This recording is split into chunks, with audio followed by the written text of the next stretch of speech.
الحمد لله والصلاة والسلام على رسوله النبي الكريم وعلى آله وصحبه أجمعين أما بعد فأعوذ بالله من الشيطان الرجيم بسم الله الرحمن الرحيم قل الله خالق كل شيء وهو الواحد القهار أنزل من السماء ماء فسالت أودية بقدرها فاحتمل السيل زبدا رابيا ومما يوقدون عليه في النار ابتغاء حلية أو متاع زبد مثله كذلك يضرب الله الحق والباطل فأما الزبد فيذهب جفاء وأما ما ينفع الناس فيمكث في الأرض كذلك يضرب الله الأمثال للذين استجابوا لربهم الحسنى والذين لم يستجيبوا له لو أن لهم ما في الأرض جميعا ومثله معه لافتدوا به أولئك لهم سوء الحساب ومأواهم جهنم وبئس المهاد قل اللہ خالق کل شیء، کہو کہ اللہ ہی ہر مصنوعات اور ہر مخلوقات کے خالق ہے، پیدا کرنے والے ہیں۔ ایک ہوتا ہے خالق، ایک ہوتا ہے موجد، دونوں میں فرق ہے۔ موجد اسباب مہیا شدہ چیزوں کو جوڑنے کا نام ہے، چیزیں موجود ہیں، یہ بھی موجود ہے، یہ بھی موجود ہے، یہ بھی موجود ہے، تینوں کو جوڑ کر ایک چوتھی چیز بنا دی۔ خالق ہوتا ہے اثر نو پیدا کرنے والا، چیزیں ہی موجود نہیں ہیں، ان سب کو وجود میں لا کر بنانے والا۔ ہم مٹی سے بنے، چار عناصر بڑے ہیں ہمارے اندر، آگ ہے ہم میں، پانی ہے ہم میں، ہوا ہے ہم میں، نہیں سمجھ میں آ رہی ہے؟ تقریباً تمام کائنات کی کچھ نہ کچھ عناصر ہیں جن سے وہ چیز بنی ہوئی ہے۔ اللہ تعالیٰ نے مٹی تھی نہیں، مٹی پیدا کی ہے پہلے، پانی تھا ہی نہیں، پانی پیدا کیا پہلے، ہوا تھی نہیں، ہوا پیدا کی ہے پہلے، آگ تھی ہی نہیں، آگ کو پیدا کی ہے۔ اس لیے اللہ کو موجد نہیں کہیں گے، اللہ کو خالق کہیں گے۔ اور یہ جو دیگر ہے ایجاد کرنے والے، ہم نے ان کو حالانکہ ایجاد کرتے ہوئے دیکھا نہیں ہے، لیکن پھر بھی ایک مستند طریقوں سے یہ بات پہنچی ہے، کیونکہ وہ چیزوں کا ثبوت ہے دنیا کے اندر، اس لیے کہتے ہیں یہ چیزیں کیا ہوئی ہوئی ہیں؟ ایجاد شدہ چیزیں ہیں۔ تو یہ ایجاد شدہ چیزیں، یہ جو امریکہ کا آخری کیا ہے، انٹارکٹیکا، کیا ہے باہر کا نام ہے سمندر کا، اور نہیں بھائی، نہیں امریکہ ذہن سے نکل گیا۔ پہلے کتابوں کے اندر لکھا ہے عرب حضرات اس سمندر تک پہنچنے کے لیے امریکہ کے قریب ہے، ذہن سے نکلا ہوا میں نے، کولمبس سے جو یاد، اچھا سا نام ہے اس کا، حضرت عربی میں آ رہا، اردو نہیں آ رہا، نہیں حضرت 2 ماہ کی مسافت لگا کرتی تھی۔ کتنی ماہ کی؟ 2 ماہ کی مسافت پر انسان پہنچا کرتا تھا، اور اب 5 دن کے اندر بندہ یہاں سے وہاں پہنچ جاتا ہے، بھاری جہاز کے اوپر۔ دوسری جہاز کی بات نہیں کر رہا، وہ دنوں کی سٹوری ہے، گھنٹوں کی سٹوری ہے۔ تو خیر جی، خالد اور موجد کے اندر آپ سے بات کی۔ خالق وہ ہوتا ہے جو اسباب کا محتاج نہیں ہوتا، آسان لفظوں میں تشریح کریں، بغیر سبب کے بھی کرتا ہے، اگر اسباب کے ساتھ کرنا چاہتا ہے تو اسباب کو مہیا خود کرتا ہے، اس کے بعد چیزوں کو بناتا ہے۔ انسان ہمیں سبب کے ساتھ اللہ نے بنایا، مٹی کے ساتھ بنایا، مٹی ہمارا خمیر ہے، تو مٹی پیدا کرنے والے پہلے اللہ کی ذات ہے، یہ نہیں کہ مٹی موجود تھی اس سے بنایا، بنا کے پیدا کر کے بنایا۔ موجد ایسا نہیں ہوتا، موجد کو اسباب ملے ہوئے ہوتے ہیں، وہ بس 2-4 کو جوڑ کر فرمایا قل اللہ خالق کل شیء، اللہ ہی کی وہ ذات ہے جو تمام چیزوں کی خالق ہے، وہو الواحد القہار، وہی اکیلا ہے، وہی زبردست ہے۔ میرے محترم ساتھیوں، اس صفت کے اندر کائنات کا کوئی آدمی بھی نہیں ہے جو اختلاف کرتا ہے، سوائے دہریوں کے۔ دہریوں مذہب کے علاوہ دنیا جتنے بھی مذاہب ہیں بقول کتابوں کے 74,767 یا 57 جن سے نکلا ہے، اتنے پوری دنیا کے اندر مذاہب پھر رہے ہوئے، پھر ان کی الگ الگ شاخیں لاکھوں کروڑوں کی تعداد کے اندر۔ یہ سارے کے سارے مذاہب اس صفت میں کسی کو کوئی اختلاف نہیں ہے، سب اللہ تعالیٰ کو خالق مانتے ہیں۔ ہندو بھی اللہ کو خالق مانتا ہے، عیسائی بھی مانتا ہے، جس مذہب کا نام لیں گے وہ خالق مانے گا اللہ کو۔ مسئلہ خالق سے ہے نہیں، اس لیے مانتے ہیں، مسئلہ ہے ربوبیت سے۔ کس کا مسئلہ ہے؟ ربوبیت سے مسئلہ، وہاں اختلاف ہے، رب ہونے کے اندر اختلاف ہے۔ ہندوؤں نے 360 رب بنائے ہوئے ہیں، ان 360 رب کے اندر ایک خاصیت ہے کہ رب ہیں، اس کے بعد پھر دوسری صفت بھی ہے، پانی بھی برساتے ہیں، یہ زندہ کرتا ہے، وہ مارتا ہے، یہ ہندوؤں کے مذاہب ہیں سارے کے سارے۔ اللہ رب العزت نے آگے مثال دی ہے، ایک عجیب و غریب قسم کی مثال دی ہے، ایک پانی کی مثال دی ہے، دوسری دھات کی مثال دی ہے۔ پہلے ان کو سمجھ جائیں، پھر اس کا ترجمہ آسان سمجھ میں آئے گا، مشکل جگہ ہے قرآن کی۔ اللہ فرما رہے ہیں بارش برستی ہے آسمانوں سے، پھر وہ بارش ہر چیز اپنی وسعت کے مطابق اس پانی کو سنبھال لیتی ہے۔ سمندر بہت بڑی چیز ہے، اپنی ڈھیل ڈھال کے مطابق اس کو سنبھال لیتا ہے۔ دریا اس سے چھوٹی چیز ہے، اپنے ڈھیل ڈال کے مطابق اس کو سنبھال لیتا ہے۔ پھر ندی نالے اس سے چھوٹی چیزیں ہیں، وہ اپنی ڈھیل ڈال کے مطابق اپنے حجم کے مطابق سب۔ بعض زمینیں ایسی ہوتی ہیں جو اس کو اپنے اندر جذب کر لیتی ہیں، بعد میں اس کا پھل دیتی ہیں سبزے کی شکل کے اندر، یہ سارا پانی ہی کی اثرات تھے۔ بعض زمینیں چٹیل میدان ہوتے ہیں، پہاڑ بہتا ہے، بہہ کے سلپ ہو کے چلا جاتا ہے، کوئی فائدہ نہیں ہوا، اتنا فائدہ ہوا خالی پہاڑ کو دھل گیا بس۔ لوگوں سے اس پہاڑ کو کوئی اس پہاڑ کے اوپر جو پانی برسا ہے، لوگوں کو اس سے کوئی فائدہ نہیں ہوا، حیوانات کو اس سے کوئی فائدہ نہیں ہوا، نہ ہی کوئی سبزہ ہوگا۔ جب ندی نالوں کے اندر یہ بارش کا پانی آتا ہے تو خش و خاشاک، کچرا، کوڑا کرکٹ، یہ سب کا سب بھی اس کے اوپر جمع نظر آتا ہے پانی کی وجہ سے۔ نہیں دیکھیں تنکے بھی بہہ رہے ہیں، سارا کچھ بہہ رہے ہیں، یہ اصل چیز نہیں ہے۔ اصل چیز اس کا نیچے کا پانی ہے، تو گند ہے، گند تو کہیں دائیں بائیں لگ لگ کے چلا جائے گا۔ سمجھ میں آ رہی ہے بات جی؟ دوسری چیز دھات ہے۔ سونا چاندی کو جب جلایا جاتا ہے بنانے کے لیے، آگ کی دھونی دی جاتی ہے تو اس سے بھی کچرا نکلتا ہے، اس کچرے کو سائڈ پہ کیا جاتا ہے، اصل مال نیچے سے نکلتا ہے۔ اللہ فرماتے ہیں دلوں کی حالت اسی طریقے سے ہے۔ بعضوں کے دل بہت نرم ہیں، موم کے بنے ہوئے ہیں، ان کے اندر حق کو قبول کرنے کی صلاحیت ہے۔ اللہ کی آسمانی بارش قرآن کی شکل میں ان کے دلوں پر برستی ہے۔ سینے مختلف ہیں، بعضوں کے سینے بڑے ہیں، بعضوں کے چھوٹے ہیں۔ حجم کی بات نہیں کر رہا ہوں، حجم میں تو تقریباً ایک درہ کے ہوں گے، تھوڑا بہت فرق ہوگا، اندر کی کیفیت کی بات ہو رہی ہے، باطنی۔ بعض پورا کا پورا سما جاتا ہے، بعض کو تھوڑا سمانے کا موقع ملتا ہے، اور بعض منافقین اور کفار کے دل، جو پیچھے کفاری کی بات چل رہی ہے، ان کے دل چٹیل پہاڑ کی طرح ہیں۔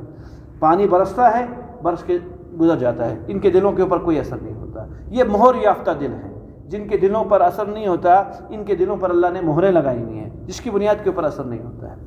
سونے چاندی کی بھی یہی مثال ہے۔ اب سمجھیے، انزل من السماء ماء، اللہ وہی ہے جس نے آسمانوں سے پانی برسایا، فسالت اودیۃ، نالے بہہ پڑے، بقدریہا، اپنی مقدار کے مطابق، جس میں جتنا حجم تھا وہ بہنے لگ گیا۔ فاحتمل السیل زبدا، پھر یہ سیلاب بہا لایا کوڑا کرکٹ کو، کچرے کو بھی ساتھ بہا لایا۔ پھر رابعا، جو کہ اس کے اوپر آیا، وَمِمَّا يُوقِدُونَ عَلَيْهِ فِي النَّارِ، اور وہ جن کو تم آگوں میں جلاتے ہو، ابتغاء حلیۃ او متاع، سونا حاصل کرنے کی خاطر یا دیگر دھات حاصل کرنے کی خاطر، زبد مثلہ، اللہ فرما رہے اس میں بھی اسی طرح کا کچرا ہوتا ہے جس کو نکال لیتے ہیں۔ کچرے کی مثال ہے کفار کی، کچرے کی مثال کس کی ہے؟ آئی بظاہر طور کے اوپر پانی برسا، ہلے یہ بھی پانی سے، لیکن وقتی طور کے اوپر ہلے، کچرے تھے سائڈ پہ ہو گئے۔ اصل مال کیا؟ پانی، اصل مال تھا نیچے کا سونا، وہ ملا ایمان والوں کو۔ قرآن کی زیادہ سے زیادہ آیت ان کے کانوں میں پڑ گئی، یہ ہل گئے تھوڑا بہت۔ یہ قرآن اندر صلاحیت کر دیا، یہ نہیں کر سکے ان کے اندر، ہاں ایمان والوں کے اندر صلاحیت کی۔ وَكَذَلِكَ يَضْرِبُ اللَّهُ الْحَقَّ وَالْبَاطِلَ، اللہ تعالیٰ یوں ہی حق اور باطل کو بیان فرماتے ہیں۔ فَأَمَّا الزَّبَدُ، اللہ فرماتے ہیں بہرحال وہ جو کچرا تھا جو اوپر رہ گیا، بہرحال سیلاب، فَيَذْهَبُ جُفَاءً، اس سے کچرا آگے پیچھے ہو گیا۔ وَأَمَّا مَا يَنْفَعُ النَّاسَ، جو لوگوں کو فائدے مند چیز تھی، فَيَمْكُثُ فِي الْأَرْضِ، وہ زمین نے اپنے اندر لے لی۔ کچرے کو بارش نے آگے پیچھے کر دیا، اور بارش پھر زمین نے چوس لی، پھر اس زمین سے انسانوں کے لیے سب کچھ اگا جو انسانوں کو فائدہ دے گیا۔ کذالک یضرب اللہ الامثال، اللہ اسی طریقے سے مثالیں دیتے ہیں۔ اللہ کی آسمانی بارش برسی لوگوں کے دلوں پر۔ اب دو جماعتیں بن گئی۔ پہلی جماعت للذین استجابوا لربہم الحسنی، پہلی جماعت وہ بنی جنہوں نے اپنے رب کا کہنا مان لیا۔ اللہ فرما رہے ان کے لیے بھلائی ہے، اللہ کے ہاں بڑا اچھا صلہ ہے۔ والذین لم یستجیبوا لہ، دوسری جماعت بنی جنہوں نے اللہ تعالیٰ کے کہنے کو نہیں مانا، اپنی مرضی چلائی۔ آخرت کے اندر جب یہ عذاب دیکھیں گے تو اس کے بدلے میں اگر یہ اتنا کچھ دینا چاہیں، کتنا؟ لو ان لہم ما فی الارض جمیعا، جو کچھ زمینوں کے خزانے ہیں، زمینوں کے خزانے جس کو انسان شمار بھی نہیں کر سکتا ہے، یہ سارے کے سارے خزانے اوا مثلہ معو لفتدح، اللہ فرما رہے ہیں زمینوں کے خزانوں کے ساتھ اتنا اور بھی ملا کے دے دو، ان کو ڈبل کر دو، 2 گنا ہو جائے۔ یہ اگر آج اپنے عذاب کو بچانے کے لیے اللہ کے راہ میں خرچ کریں تو کوئی فائدہ نہیں، ہو چکا جو ہونا تھا۔ اولئک لہم سوء الحساب، ان کے لیے دردناک قسم کا حساب ہوگا۔ اما عائشہ رضی اللہ عنہ اس کی تفسیر کی بتاتی ہیں، فرمایا اگر اللہ جو آسانی والا حساب ہے اس کی 2 قسمیں ہیں، بعض تو ایسے ہیں کہ پوچھ ہی نہیں ہے، چلو جاؤ، بعضوں سے بس اجمالی طور پر لیا جائے گا، تفصیل نہیں پوچھی جائے گی، اجمال نماز پڑھتا رہا، ہاں پڑھتا رہا، بس ٹھیک ہے، تفصیل نہیں پوچھی جائے گی، کس وقت کی پڑھی کس وقت کی نہیں پڑھی، روزہ رکھتا تھا جی رکھتا تھا، کس وقت چھوٹا کس وقت رکھا نہیں پوچھا جائے گا، زکوٰۃ دی ہے ہاں جی دی ہے، کوئی 1 سال کی چھٹی بھی ہے تو اجمال پوچھا جا رہا ہے، تفصیل نہیں پوچھی جا رہی، جاؤ کہ یہ آسانی والا حساب ہے، پکڑ ٹکر نہیں ہے، کہ سوء حساب کیا ہے، کہ سوء حساب یہ ہے برا حساب جس کی اللہ تفصیل پوچھنے لگ جائے۔ نماز پڑھی تھی ہاں جی نکالو جی، بالغ ہونے سے لے کر مرنے ٹائم تک ہر دن نکالو اس کا، وہاں کے کیلکولیٹر بڑے آسان ہیں، 1 سیکنڈ کا جواب دے دیتے ہیں، دن کی 5 نمازیں اللہ گن کے بتلا دیں گے، تیرے ذمہ جی 1 لاکھ نماز بنتی ہے، دکھاؤ جی کتنی پڑھی ہے، 1 بھی نہیں پڑھی، جاؤ جہنم کے اندر۔ یہ وہ بندے جن پر اللہ کا فضل نہیں ہو رہا، جن پر کیا نہیں ہو رہا، اللہ کا فضل نہیں ہو رہا۔ میرے محترم ساتھیو، اللہ کا فضل نہ ہونے کی وجوہات اور اللہ کا فضل ہونے کی وجوہات دونوں کو سمجھے اس جگہ۔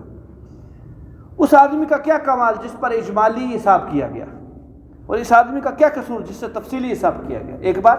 دوسری بات، اس اجمالی حساب والے پہ اللہ کا فضل ہوا، تفصیلی حساب والے پہ اللہ کا فضل نہیں ہوا۔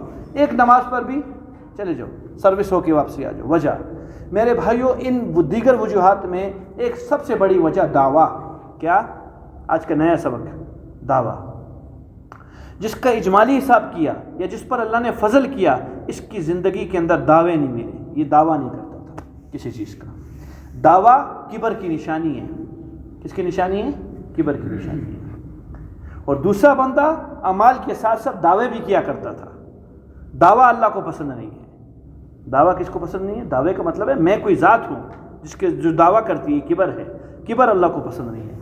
تکبر اللہ کی ذات ہے اور کوئی ذات نہیں ہے، اس کی بنیاد کے اوپر فضل نہیں ہوا، ورنہ اللہ کی جنت میں کمی نہیں تھی کہ اس کے ساتھ اس کو بھی بھیج دیتے تو کوئی مسئلہ نہیں بننا تھا، صرف اس کے اندر بیماری ہے، اور ایسی بیماری والا مریض جنت کو اللہ نے حرام کیا ہوا ہے اس مریض کے اوپر۔ یہ پہلے صاف ہو کے جائے گا، پھر اس کے بعد جنت کے اندر جائے گا۔ سمجھ میں آئیے بات جی، تاکہ ذہن سے اشکال نکل جائے۔ آپ کہو کہ جی ایک کا آسانی والا حساب لے لیا گیا، دوسری کا مشکل والا لے لیا گیا، تفریق کیوں کی گئی؟ میں نے تفریق کی ایک وجہ خالی بتلائی ہے، کیا؟ دعویٰ۔ دعویٰ اللہ تعالیٰ کو بالکل پسند نہیں ہے۔ دعویٰ، پیچھے دعویٰ کی منشا ہوتی ہے کبر، اور وہ کبر اصل چیز ہے۔ ہم سمجھتے ہیں میرے بھائیوں کبر یا دیگر چیزیں یہ ایک معمولی سی مرض ہے، نہ یہ معمولی مرض نہیں ہے۔ جس کے اندر کبر ہے اس میں اتنے امراض ہیں جس کی گنتی نہیں کی جا سکتی، اس میں اتنے امراض ہیں۔ جس میں کبر ہوگا یہ ریاکار بھی ہوگا، جس کے اندر کبر ہوگا اس میں خود رائے کا مرض بھی ہوگا، یعنی اپنی رائے کو سب سے افضل سمجھے گا، وہ بیٹھتا ہے ہی نہیں کسی کے سامنے، جھکتا ہے ہی نہیں، یہ کبر کی نشانی ہے۔ جس کے اندر کبر ہوگا خود پسندی کا مرض ہوگا، یہ اپنے آپ کو اچھا دکھلائے گا پوری دنیا کے اندر۔ یہ باطنی امراض بتلا رہا ہوں جو ایمان کے اجزاء ہیں۔ ظاہری اعمال ایمان کو تقویت دینے والے ہیں، ایمان کے اجزاء نہیں ہے۔ اس مسئلے کو بہت غور سے سنیے، باریک بات ہے۔ جو ہمارے ظاہری اعمال ہیں، ظاہری اعمال کی کسے کہتے ہیں؟ نماز پڑھنا ظاہری عمل ہے، روزہ رکھنا ظاہری عمل ہے، زکوٰۃ دینا، صدقے دینا، حج کرنا، کسی کو نیک بات بتلانا، برائی سے بچنا، یہ سب کیا ہیں؟ ظاہری اعمال ہیں۔ یہ ایمان کو تقویت دینے والے اعمال ہیں، ایمان کا جزء نہیں ہے۔ کبر سے بچنا، کبر کی نقیض ہے تواضع، اس کا جو تضاد بنے گی کیا بنے گی؟ تواضع ایمان کا جزء ہے، صبر ایمان کا جزء ہے، شکر ایمان کا جزء ہے، تفویض اللہ کی سپرد کر دینا اپنے آپ کو ایمان کا جزء ہے۔ اچھا اللہ بھلا کرے، رضا بالقضاء، اللہ کے ایک ایک فیصلے پہ راضی رہنا، یہ ایمان کا جزء ہے۔ اخلاص یہ ایمان کا جزء ہے، حیا ایمان کا جزء ہے، عفت ایمان کا جزء ہے۔ یہ کیا چیزیں ہیں؟ ایمان کے جزء ہیں۔ اس کی ایمان میں کمی ہے، جس کی بنیاد کے اوپر کہاں جا رہا ہے؟ عمل میں کمی والا بندہ جنت میں جاوے گا، ایمان میں کمی والا بندہ جنت میں فوراً پہلے والے میں نہیں جاوے گا جب تک کہ سروس نہ ہوئے گی۔ اب سوال سمجھ میں آیا ہوگا کہ پہلا بندہ کیوں جنت میں چلا گیا، آسان سوال ہو گیا اس کے ساتھ اجمالی طور پر، اور دوسرے بندے کو پکڑ کس لیے لیا؟ میں نے اس کو کہا اس کے اندر دعویٰ تھا، یہ دنیا میں دعوے کرتا تھا۔ قرآن نے منع کیا دوسری جگہ، کبر مقتم، بہت بڑا گناہ ہے، لما تقولون ما لا تفعلون، کیوں وہ بات کہہ رہے ہو جو کر رہے نہیں ہو۔ جو تم نے، اس میں دعوت کی نفی نہیں ہے، اس میں دعوے کی نفی ہے۔ کیا مطلب؟ میں نے رات کو صبح فجر بھی نہیں پڑھی، میں آپ کو بول رہا ہوں میں ماشاءاللہ 6 گھنٹے کھڑا رہوں اللہ کے سامنے، یہ دعویٰ ہے۔ جو کام تو نے کیا نہیں ہے اس چیز کا دعویٰ لوگوں کے سامنے کرتا ہے، اس چیز کی نفی کی گئی ہے۔ یہ بنیاد تکبر ہے، اور جس میں تکبر ہے اس کی میں نے امراض بتلائے ہیں آپ کو۔ اس بندے کے اندر کتنے مرض ہوں گے ہم اس کو سمجھتے ہیں۔ اس بات کو تھوڑا اس صفحے پہ سمجھیے۔ جی یار یہ بندہ تھوڑا اللہ سے غافل ہے، ہم یہ جملے استعمال کرتے ہیں۔ اس کا مطلب پتہ ہے کیا ہے؟ اس کا مطلب یہ ہے کہ جتنی بیماریاں ہیں دنیا میں جو اللہ سے دور کرنے والی ہے، یہ بندے کے اندر موجود ہیں۔ بھائیو یہ سبق نہیں ملتا آج، اس سبق کو سے دور ہیں۔ نماز سے روکا جائے گا آپ کو، نماز پڑھو، نہیں پڑھ رہے پڑھو۔ روزہ نہیں رکھ رہا، اماں ڈانٹے گی بھائی روزہ رکھ کیوں نہیں رکھتا۔ حج فرض ہے، کوئی نہ کوئی ترغیب دے دے گا حج پڑھ لیا کرو۔ زکوٰۃ نہیں دے رہے، کوئی نہ کوئی ترغیب دے دے گا۔ کبر کے بارے میں کوئی ترغیب نہیں دینے والا، اس سے بھی بچنا فرض ہے۔ تواضع پہ لانے والا کوئی ترغیب دینے والا نہیں ہے۔ شکر کی صفت پہ لانے والا کوئی ترغیب دینے والا نہیں ہے۔ اس چیز کو پڑھا ہی نہیں ہے، جانتے ہی نہیں ہے کہ یہ بھی صفت ہے۔ ان کو میں نے ایمان کے اجزاء کہا ہے، اور یہ میں نہیں کہتا ہوں، یہ قرآن کہتا ہے۔ ان تمام صفات کو، یہ جو اندرونی صفات ہے، باطل کی صفات، یہ ایمان کہاں ہوتا ہے؟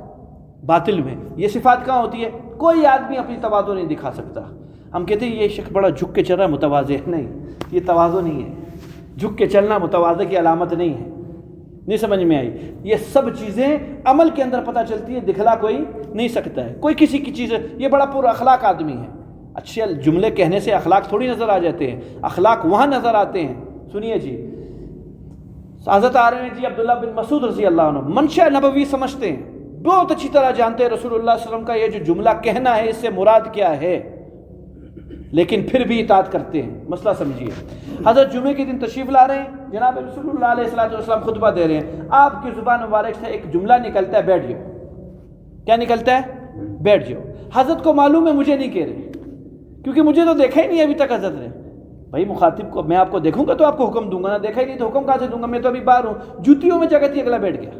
حکم کیا ملا ہے؟ بیٹھ جاؤ۔ یہ ہے اخلاق۔ کوئی بیزتی محسوس نہیں کر رہا۔ اتنا بڑا فقی، ہماری پوری فقہ ملی ہے عبداللہ بن مسعود رضی اللہ تعالیٰ عنہ سے، صحابہ میں فقہ کے سب سے بڑے مفتی ہیں۔ بیٹھ جاؤ، میں جوتیوں میں بیٹھا ہوں۔ ایسے لوگ بھی نظر آئیں گزریں گے جو میرے سے کئی سالوں بعد ایمان لائیں، عبداللہ بن مسعود جوتیوں میں بیٹھا ہوا ہے، شرم نہیں آئے گی؟ یہ بندہ ہے اخلاق والا۔ اس نے کوئی گفتار نہیں کی لیکن اخلاق پتہ چل گیا اس کے اندر کوئی اس طرح کی بیماری نہیں ہے، اپنے آپ کو مرا ہوا ہی سمجھتا ہے، مٹا ہوا سمجھتا ہے۔ یہاں تک کہ اہل اللہ کی شان کیا ہوتی ہے میرے بھائیوں۔ ایک آدمی نے یزید کے بارے میں سوال کیا کسی اللہ والے سے، یزید کے بارے میں کیا خیال ہے؟ اب اس میں تو نقص ہی نقص تھے، تھوڑے نقص تھے، اس کو میں بنانا شروع کروں تو رات ختم ہو جائے، جتنے اس میں نقص تھے۔ اس سے بڑا نقص کیا ہوگا، عیب کیا ہوگا کہ آل رسول کو شہید کر دیا اس نے۔ اب کیا کہا؟ ہاں شاعر اچھا تھا۔ کیا کہا ہے؟ شاعر ہے۔ یزید کے بارے میں کسی سے سوال ہوا تو جواب کیا ملا؟ اور یہ کہہ کے بات ختم کر دی بس۔ ان لوگوں کو اپنی خامیوں کے علاوہ کسی کی خامی نظر ہی نہیں آتی تھی، اپنے ہی عیوبات نظر آتے تھے۔ بے شک اگلا کافر کھڑا ہوا ہے اس کا عیب بھی ان کو نظر نہیں آتا تھا۔ یہ اس کو کہتے ہیں فنا فی اللہ۔ یہ اللہ کی ذات کے اندر کیا ہوئے ہیں؟ فنا ہوئے ہیں۔ آپ کو مولانا یعقوب نانوتوی رحمۃ اللہ علیہ کی بات سنو، طالب علم آیا سند پر دستخط کرنے کے لیے، حضرت اس پہ دستخط کر دیں، تو قلم لے کے ایسے بیٹھے ہوئے ایسے ایسے کرے، ہاں دستخط کرے نا اس کے اوپر۔ کئی دیر کے بعد کہا میرا نام کیا ہے؟ کہا یعقوب۔ کہاں؟ ٹھیک ہو گیا یعقوب ہے۔ یہ ہوتے ہیں فنا فی اللہ لوگ، مستغرق۔ انہی کے بھتیجے کے بارے میں کول آتا ہے کتابوں کے اندر، نام میرا ذہن سے نکل گیا۔ حضرت 30 سال باقاعدہ فجر سے عشاء تک ایک ہی مسجد میں نماز پڑھنے آئے۔ کتنے سال بھائی؟ 30 سال۔ لیکن گھر سے مسجد کا رستہ یاد نہیں ہوا۔ وہ رہبر کی ضرورت ہوا کرتی تھی، اس کے بغیر گم جایا کرتے تھے، مسجد نہیں ملا کرتی تھی یا گھر نہیں ملا کرتا تھا۔ وہاں سے یہاں آ جا اکیلے تو مسجد نہیں ملے گی، گھر سے مسجد سے گھر جانا ہو تو گھر نہیں ملے گا۔ یہ مستغرق لوگ ہیں۔ یہ بازار یہاں بیٹھا ہوا ہے بندہ، لیکن یہ یہاں بیٹھا ہوا نہیں ہے بندہ، یہ کدھر ہو رہے ہیں۔ یہ غرق ہے کیفیات کے اندر جو اللہ تعالیٰ نے اس کو عطا فرمائی ہوئی ہے۔ یہ وہ بندے ہوتے ہیں جن کے دل تمام عیوبات سے پاک ہوتے ہیں۔ تو میرے کلام کا خلاصہ یہ نکلا میرے بھائیوں، ایمان کی اجزاء ہیں یہ ساری چیزیں، یہ سب کے سب اس سے ایمان مکمل ہوتا ہے۔ اور ظاہری اعمال سے ایمان کو کیا ملتی ہے؟ تقویت ملتی ہے۔ ظاہری اعمال کی کمی کو اللہ بالکل برداشت فرمائیں گے اور منع فرمائیں گے اور معاف فرمائیں گے، لیکن باطنی ایمان، باطنی جو اعمال ہیں ان سے چونکہ ایمان کامل ہوتا ہے، اس لیے تو فرمایا۔ آپ نے حدیثیں نہیں سنی ہوئی ہیں، کہیں دلیلیں دوں میں آپ کو۔ اللہ کے رسول صلی اللہ علیہ وسلم نے فرمایا کسی نے کامل ایمان والا وہ ہے جو اپنے لیے پسند کرے وہی اپنے بھائی کے لیے پسند کرے. کیا فرما رہے ہیں؟ کامل ایمان والا. یہ ظاہری عمل نہیں ہے، یہ باطنی عمل ہے. محبت یہ باطنی عمل ہے. فرمایا اس وقت تک تم میں کوئی کامل ایمان والا ہو نہیں سکتا جب تک کہ اس کو مجھ سے اتنی محبت ہو کہ جتنی اپنی ماں باپ بیوی بچوں اور دنیا کی کسی چیز سے نہیں ہو. یہ محبت کون سی چیز ہے؟ کوئی نہیں دکھلا سکتا. علامتیں دنیا میں نظر آتی ہیں، چیز اندر کی ہوتی ہے. تو کلام یہ نکلا اولئک لہم سوء الحساب، ان لوگوں کو دردناک عذاب ہوگا. کون لوگ؟ جنہوں نے اللہ کی نہیں مانی. اللہ کیوں دردناک عذاب دے رہے ہو؟ کہ اعمال میں کھوٹے تھے، نہیں ایمان کے اندر کھوٹے تھے. ان کے باطن کے اندر بیماری تھی. یہ دعوے دار تھے اور دعوے اللہ کو پسند نہیں تھے. یہ باطنی امراض کے اندر مبتلا تھے. ومأواہم جہنم، ان کا ٹھکانہ جہنم ہوگا. وبئس المہاد، بڑا ہی برا ٹھکانہ ہے. افمن یعلم انما انزل الیک من ربک الحق، کیا وہ شخص جو اس قرآن کو یہ یقین رکھتا ہے کہ یہ محمد رسول اللہ علیہ وسلم کے قلب اطہر کے اوپر اللہ کی طرف سے اتری ہے اور یہ حق ہے. کمن ہوا اعمی، اور ایک وہ شخص ہے جو اندھا ہے، جس کو حق نہیں معلوم، اس قرآن کو اللہ کا کلام نہیں سمجھتا ہے، دلیلیں مانگتا ہے. نیو یارک دیکھا ہے؟ دیکھ لیا؟ یقین ہے کہ دنیا میں ہے؟ بولو نا. یقین ہے نا کہ دنیا میں؟ اور دیکھا ایٹمی بم کا عملی مظاہرہ دیکھا آپ نے؟ نہیں دیکھا. یہ یقین ہے نا کہ ایٹم بم ہے؟ کہ کن لوگوں نے باتیں بتائی ہیں جو ہم لوگوں کو یقین ہو گیا ہے؟ ہم طرح کے لوگ. میرے والد صاحب نے مجھے بتایا ہو، میں نے معاشرت علوم کی کتاب میں پڑھ لیا ہو جغرافیہ کے اندر کہ دنیا کا ایک ملک ہے، اس کا ایک شہر نیو یارک ہے. مجھ کو تاریخ کی کتاب میں بات پتہ چل گئی ہو پاکستانی ایٹمی طاقت ہے جی، اس کے پاس ایٹم. یہ سب کتابوں سے ہیں یا لوگوں سے. یہ غیر مستند ترین لوگ ہیں، یہ جھوٹ بھی بولتے ہیں. یہ کون لوگ ہیں؟ ان سے جھوٹ بھی صادر ہوا ہوگا. جنہوں نے کتاب لکھی اس نے بھی جھوٹ بولا ہوگا، اور میرے ابا حضور نے مجھے ایٹمی بم کے بارے میں بتلایا تو ضرور انہوں نے بھی جھوٹ بولا ہوگا. پھر بھی یقین آ گیا. محمد رسول اللہ کا فرمان قرآن اللہ کی کتاب ہے، جس کی سچ ہونے کے اوپر اس کے دشمنوں کو یقین ہے کہ یہ سچا ہے. تو کیسے یقین نہیں آ سکتا کہ یہ کتاب اللہ تعالیٰ کی کتاب نہیں ہے؟ نہیں سمجھ میں آئی ہے. بہت سی چیزیں ایسی ہوتی ہیں جو صرف سننے سے ہی یقین ہوتا ہے، دیکھا نہیں ہوتا. میں نے آپ کو چند مثالیں دے دی، 2-4. نہیں سمجھ میں آئی ہے. مجھے کیا معلوم یہ والد میری والد ہے، کوئی اور نہیں ہے میرا والد. سنا ہے نا؟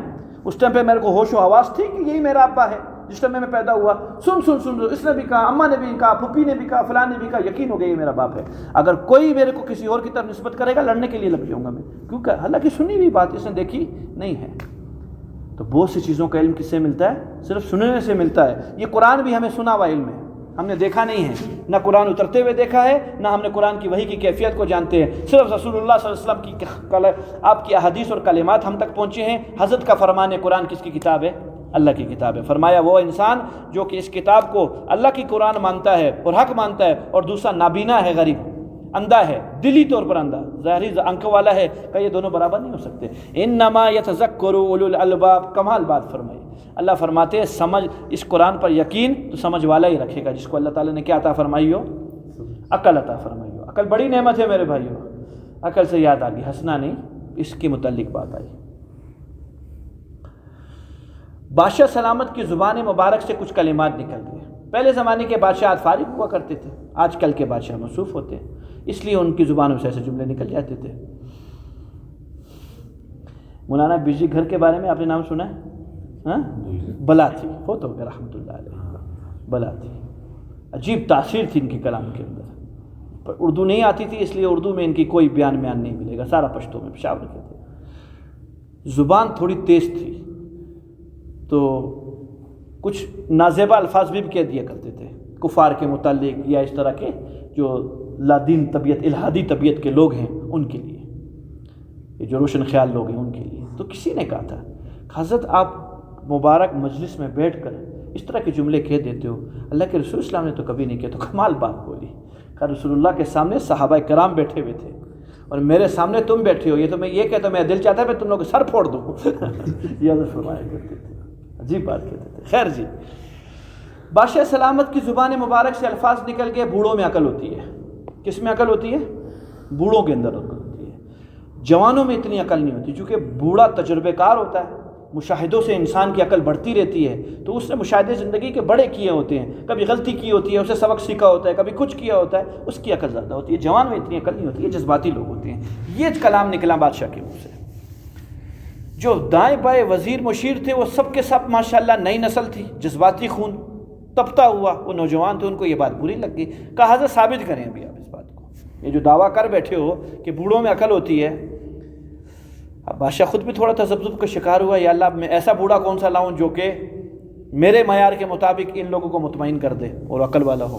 خیر جی، سب سے پہلے انعام بنایا گیا سونے کا ہاتھی، ہیرے جواہرات اس میں بھی مرصع کیے گئے. وہ اتنا ہاتھی مہنگا ہو گیا کہ پاکستان سے مہنگا بن گیا. 3 سوال کا انتخاب کیا گیا، جو ان 3 سوالوں کا جواب دے گا ہاتھی اس کا. سوال کیا ہے؟ نمبر 1، تارے کتنے ہیں دنیا میں؟ گن لیں گے تارے؟ نہیں گن سکتا. نمبر 2، دنیا کا وسط کیا ہے، مرکزی حصہ؟ خیر قرآن نے بتایا ہے بیت اللہ ہے، ان کو نہیں معلوم تھا، اس ٹائم پہ قرآن اترا نہیں تھا، اس لیے انہوں نے اپنے ذہن کے مطابق بڑا بہترین سوال بنایا، دنیا کی مرکزی جگہ کیا ہے. وہ تیسرا سوال عجیب سا بنایا، اللہ اس وقت کیا کر رہے ہیں. یہ 3 سوالات بنائے. کس کو علم ہے ستارے کیا ہیں؟ قرآن نہ بتائے تو ہمیں کیا پتا کہ یہ تو ہم نے قرآن سے سیکھا کہ مرکزی جگہ بیت اللہ ہے، ورنہ تو ہمیں بھی نہیں معلوم ہوئی تھی مرکزی جگہ کیا ہے. پیمائش تو کسی نے کی بھی نہیں ہے. حضرت زمانہ گزر گیا، سارے فیلئر جمع ہوتے رہے، کوئی سوالوں کا جواب نہیں دے سکا، ایک کا بھی نہیں دے سکتے. بظاہر طور کے اوپر ناممکنات ہے، کس کو معلوم ستارے کیا ہیں اور اللہ کیا ہیں؟ ہمیں اللہ کے پاس سے ہو کے تھوڑی آئے ہوں. ایک بابا فیاض صاحب کی طرح کا داڑھی والا، ایک ہاتھ میں اپنا بھیڑ پکڑا ہوا ہے بالوں سے بھرپور، اور ایک ہاتھ میں لاٹھی ہے، دربار میں کسی طریقے سے پہنچ گیا. حضرت کیسے آئے بابا جی؟ کہ میں آپ کے والد صاحب کا بہت گہرا دوست ہوں، یہ غریب چرواہ ہے، اس کو دوسرے وقت کی گھر میں روٹی نہیں ہے، اور دعویٰ کیا کر رہا ہے؟ آپ کے بادشاہ حضور کا دوست ہوں. اچھا، تو سنا وہ فوت ہو گئے. حضرت وہ تو کب کے فوت ہو گئے؟ آج کے فوت ہو گئے؟ میں خود فوت ہونے والوں، میں خود بوڑھا ہوں. کب؟ بہرحال مجھے ابھی کچھ ہی دنوں پہلے معلوم ہوا، تو پھر میں تعزیت کی جائے. اللہ تعالیٰ ان کو جنت نصیب فرمائے. تو انہوں نے ایک بات کی تھی، وصیت مجھ سے، اس وصیت کو دہرانے آیا ہوں. اب بابا سمجھنا ہے کرے گا کیا آگے گیم ان کے ساتھ. بابا نے کہا وصیت آپ کے والد محترم نے یہ کی تھی کہ جب تم دربار میں پہنچو گے تو میری جگہ میرا بیٹا نظر آئے گا تمہیں، اور وہ آپ اس کے بیٹے بیٹھے ہوئے ہو. کہ اس نے ایک سونے کا ہاتھی بنایا ہوگا، سونے کا ہاتھی، تو اگر وہ میرا ہوگا تو ہاتھی تمہیں دے دے گا، اور اگر وہ میرا نہیں ہوگا یعنی حرامی ہوگا پھر وہ ہاتھی نہیں دے گا تمہیں. تو آپ اپنے بارے میں مشورہ کر لیں اور ہاتھی کو دیکھ لیں. اب بادشاہ کے پسینے آئے بھی اور جائیں بھی. ہاتھی نہیں دیتا ہوں تو نسبت حرام کی لگتی ہے میرے ساتھ، ہاتھی دیتا ہوں تو اتنا قیمتی ہاتھی فضول کے اندر میں اس کو کیسے دے دوں. بہرحال مجبور ہو گیا، جی ہاتھی دو اس کو، میں حلالی ہوں، میں حرامی نہیں ہوں، ہاتھی دو. ہاتھی بابا لے گیا. پیچھے مشیر وزیر نے ان کو پکڑا. اللہ کے بندے نہ سوالات کیے، وہ بیوقوف بنا کے بڈھا تم سے ہاتھی لے گیا. تو میں نے تجھے کہا تھا نا کہ ان بڈھوں کی عقل بہت ہوتی ہے. خیر میری بات تو ثابت ہوگی، ہاتھی کی ترتیب بناؤ کسی طرح. ہاتھی کیسے آئے واپسی؟ مشیروں نے کہا ہم جاتے ہیں، اس کو پکڑتے ہیں، بولتے ہیں ہم نے قاعدہ بنایا تھا 3 سوالوں کے جو جواب دے دے گا ہاتھی اس کا، اور اگر نہیں دیے تو ہاتھی ہمارا. گئے جی، پکڑا. کہا مجھے یوں لگ رہا ہے جب جانے لگے نا وزیر، بادشاہ نے اپنی فراست سے پہچانا یہ تمہارے کپڑے بھی اتارے گا، یہ عام آدمی نہیں ہے جو مجھ سے 1 منٹ میں ہاتھی لے گیا. مختصر کلام یہ، عقل پہ ساری بات چل رہی ہے، مختصر کلام یہ نکلا، کسی جگہ پہ پکڑ لیا. کہا بابا جی ایسے ہی آپ ہاتھی لے کے جا رہے ہو، سوالات تو ہوئے ہی نہیں، سوالات سنو، اس کے جواب دو، اگر نہیں دے سکے ہم ہاتھی لے جائیں گے. کہ تم انصاف کی بات کرتے ہو، تم بھی اپنا شوق پورا کر لو، بولو سوالات. کہ نمبر 1، ستارے دنیا میں کتنے ہیں؟ کہ اتنا آسان سوال. میں نے کہا کوئی سوالات تم لوگوں نے بنائے ہوں گے. کہ کتنے ستارے؟ کہ جتنے میری بھیڑ کے بال ہیں. اگر تمہیں شک ہے تو گن لو، ایک بھی ستارہ زیادہ نکل گیا مان لینا. بھیڑ کے بال کون گیتے؟ کہ ایک بھی نکل گیا کم ہو گیا میں ذمہ دار ہوں تمہارا، گن لو میرے بھیڑ کے بال. لاجواب کر دیا بابا جی نے. بابے تھے جی پرائے زمانے کے، وہ گھی نہیں کھاتے تھے. میں آپ کو اس پہ گھی پہ بھی بات کروں گا. کہیں قرآن میں دیسی گھی کے بارے میں بات آئی ہے کہ جنت میں دیسی گھی کی نہر ملے گی. حاجی صاحب آپ پٹھان ہزار کھاتے ہو، نہیں کھایا کرو، یہ مضر ہے. آپ بتاؤ، یہ میری تحقیق ہے اپنی. جنت میں شہد کی نہر کی ذکر ہے حدیثوں میں، دودھ کی نہر کا ہے، شراب کی نہر کا ہے، پانی کی نہر کا ہے. دیسی گھی کی نہر کی بات نہیں آئی ہے. ڈالڈا کی اس لیے نہیں بات کر رہا ہوں کہ وہاں تو ڈالڈا کی کوئی ویلیو ہی نہیں ہے نا جنت میں. میں دیسی گھی کا اس لیے لفظ دے رہا ہوں. کئی حدیث کے اندر مجھ کو دیسی گھی کا لفظ دھون کہتے ہیں جی عربی کے اندر، یا زیت کہتے ہیں عربی کے اندر، یہ لفظ نہیں ملا مجھ کو. تو معلوم ہوا کوئی خاص چیز نہیں ہے. بہرحال یہ بابا دیسی گھی کھاتا تھا، اس لیے اس کا ذہن تیز تھا. اس نے کہا یہ بھیڑ ہے، اس کے گن لو، اگر ایک بھی بال کم ہو گیا تو ایک بھی کم ہو گیا تو پکڑ لینا. لاجواب ہو گئی، اس کے بال کیسے گنے؟ چلو خیر اس سے تو جان چھڑواؤ، آگے پکڑیں اس کو. اچھا جی نمبر 2، ہاں کہا دنیا کا وسط کہاں ہے، مرکزی حصہ. آسان سوال ہے یہ بھی. اس نے لاٹھی اٹھا کے زمین میں کھبائی، کہا یہ ہے. کہا یہ کیسے؟ کہا بالکل وسط ہے، اگر یقین نہیں آ رہا شمال جنوب مشرق مغرب بالکل طے گن لو، پیمائش پوری کی کر لو، اگر یہ وسط ہی نکلتے تو پھر بولو. اب شمال جنوب دنیا کا کون گنے گا؟ شمال تھوڑا تھوڑی ہے، وہ تو جہاں تک جاتے رہو گے شمال ہے اور جہاں تک جاتے رہو گے جنوب ہے. پریشان کر دیا، بابا ہے بلا ہے. نمبر 3، اللہ کیا کر رہے اس ٹائم پر؟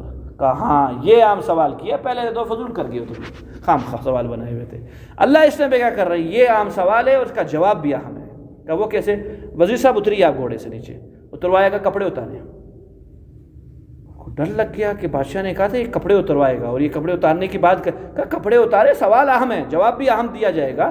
میں اس پھٹے پرانے کپڑوں کے اندر اللہ کی بات کروں؟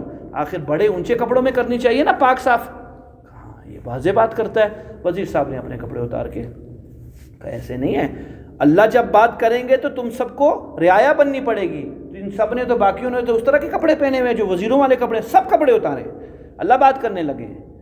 خیر سب کو ننگا کیا اگلے نے، اور گھوڑے پہ سوار ہوا. کہا اللہ اونچی جگہ پہ ہوتے ہیں. گھوڑے پہ سوار ہوئے، خاموش ہو گیا. کہا آپ نے جواب نہیں دیا. کہا احمق تجھے ابھی تک یہ سمجھ نہیں آئی میں نے کیا کیا تیرے ساتھ؟ کہا نہیں. کہا اللہ تعالیٰ نے مجھ جیسے فقیر چرواہے کو ذلت سے اٹھا کر عزت عطا فرما دی، گھوڑے پہ بٹھا دیا، اور چست سے غیور بادشاہ کے وزیر کو ذلیل کر کے نیچے بٹھا دیا. اللہ اس وقت یہ کر رہے ہیں. لے جا گھوڑا لے گیا. یہ ہے جی عقل. انما یتذکر اولو الالباب. اللہ فرماتے ہیں قرآن سمجھ میں آتی ہے کس کو سمجھ میں آتی ہے؟ عقل والوں کو سمجھ، جس کو اللہ تعالیٰ نے فراست دی ہے. اور عقل کا تعلق، آخری گفتگو کر کے بات ختم کرتا ہوں، دنیا کے کسی فن سے نہیں ہے، یہ یاد رکھنا. میں بارہا بول چکا ہوں، عقل کا تعلق دین سے ہے. جو جتنا بڑا دیندار وہ اتنا بڑا عقل والا. جو جتنا بڑا دیندار، نبیوں میں سب سے زیادہ دین تھا، نبیوں میں سب سے زیادہ عقل تھی، نبی سے بڑھ کر دی. اس پہ بات کی ختم کرتا ہوں. اب صحابہ کے دین اور محمد رسول اللہ کے دین میں فرق ہے یا ایک طرح کا ہے؟ زمین آسمان کا فرق ہے. سارے صحابہ کے اعمال آپ صلی اللہ علیہ وسلم کے ایک سبحان اللہ تک نہیں پہنچ سکتے، آپ بہت بڑے ہیں. ایک جاسوس کو پکڑا ہوا ہے صحابہ نے، اور مار مار مار مار کا بیڑا غرق کر دیا. اس کا تعداد پوچھنا چاہتے ہیں تمہارے لشکر کی تعداد کتنی ہے تاکہ ہم اس طرح کی تیاری کریں، وہ منہ کھولتا نہیں ہے، مار کھاتا ہے منہ نہیں کھولتا. آپ صلی اللہ علیہ وسلم کو عقل کا بتلا رہا ہوں، عقل کا کتنا فرق ہے. آپ علیہ السلام کا گزر ہوتا ہے، اس غریب کو کیوں مارتے ہو؟ کہا یا رسول اللہ اس سے ہم اس کی تعداد پوچھتے ہیں، لشکر کی بتاتا نہیں ہے، بڑا ڈھیٹ آدمی ہے. کہا چھوڑو، کھانا مانا کھلایا کوئی اس کو؟ کہا نہیں یا رسول اللہ مار ہی مار ہے. کہا کھانا مانا لاؤ. کھانا لائے، سامنے رکھا، آپ بھی سامنے بیٹھ گئے. وہ بھی کھا رہا ہے، آپ صلی اللہ علیہ وسلم بھی نوش فرما رہے ہیں. ایران توران کی آپ صلی اللہ علیہ وسلم گپ شپ کر رہے ہیں اس کے ساتھ، وہ کیسے وہ کیسے وہ کیسے. بیچ بیچ میں آپ نے بات کر دی، کتنے ذبح کر رہے ہو تم لوگ اونٹ اپنے اس کے لیے؟ کہ یا رسول اللہ ہمارے 100 اونٹ ذبح ہوتے ہیں. ہاں اس کا مطلب ہے تم لوگ 1000 ہو. تو خاموش ہو گیا. یہ تو تعداد پتہ چل گئی. 1000 بندے بغیر مار کے پتہ کر لیا. جس کے پتہ کر لیا 10 آدمیوں پر 1 اونٹ تو 100 اونٹ ہیں تو 1000 بندے ہیں. یہ فراست تھی جو دین کے ساتھ تعلق رکھتی ہے. عقل کا تعلق دین سے، عقل کا تعلق فنون سے کبھی بھی نہیں ہے، کبھی بھی فنون سے تعلق نہیں ہے. ہمیں غلط سبق پڑھایا گیا ہے کہ فن زیادہ سیکھنے سے عقل والا ہوتا ہے. نہ، حافظہ اس کو کہہ سکتے ہیں، اس کو ذکاوت کا نام بھی دے سکتے ہیں، اس کو ذہانت کا نام بھی دے سکتے ہیں. عقل ان تینوں کی الگ چیز ہے. کسی دن بحث کریں گے اس پہ. ذکاوت کیا چیز ہے، ذہانت کیا چیز ہے، اور کیا نام ہے حافظہ کیا چیز ہے، اور عقل کیا چیز ہے. عقل وہ جوہر ہے جو ایمان کے ساتھ ملتا ہے. ذہانت ایمان کے ساتھ نہیں ملتی، اور ذکاوت ایمان کے ساتھ نہیں ملتی، حافظہ ایمان کے ساتھ نہیں ملتا. عقل کا خاص تعلق فی احسنی تفسیر، احسنی تقویم کے اندر، سورہ 3 کے اندر پوری تفسیر علامہ قرطبی رحمۃ اللہ علیہ نے اس کی لکھی ہے کہ عقل کا تعلق ایمان کے ساتھ کیسا ہے. پھر بہت سی مثالیں اس کی دی ہے زندگی کی کسی موقع پر. اللہم صلی علی محمد وعلی آل محمد. ربنا آتنا فی الدنیا حسنہ وفی الآخرۃ حسنہ وقنا عذاب النار. آمین برحمتک. اللہ حافظ.